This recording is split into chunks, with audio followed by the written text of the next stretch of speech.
I would say that the winter's nature is only beautiful outside of the city. So you can say,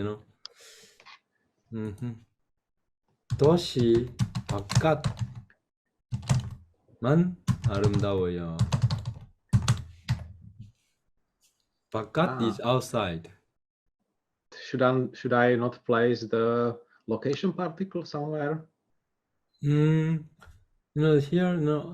도시 바깥만. The outside of 도시 only is beautiful.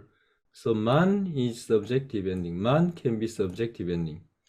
예를 들면 나는 사과를 좋아합니다. This means what?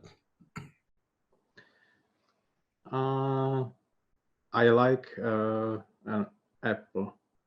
So in the place of none, you can say 나만 사과를 좋아합니다. What does this mean?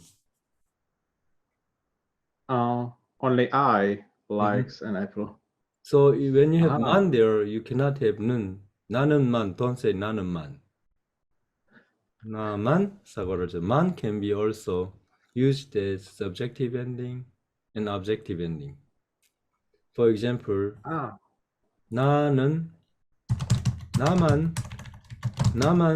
사과만 좋아합니다. So what does this? 나만 사과만 좋아합니다. Only I likes only apples. Yeah. So man can either be subjective ending or objective ending. And then you can also say 나도 사과를 좋아합니다. So don't say 나는도 사과를 좋아합니다. You cannot have 도 is subjective ending, so you cannot have 나는도. You cannot have two subjective endings. 나도 사과를 좋아합니다. So can you say me too?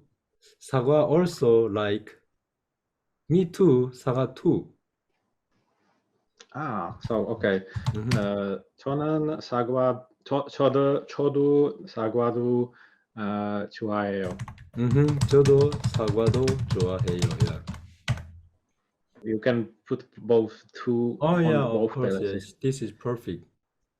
So when you go to a Korean restaurant and then you are not familiar with the name of the food, and the one who sits beside you order bibimbap. Okay. So you can say, "Oh, give me that too." Me too. I will have that. 나도 그거 주세요. 나도 그것을 주세요. 그것 is that thing. Yeah.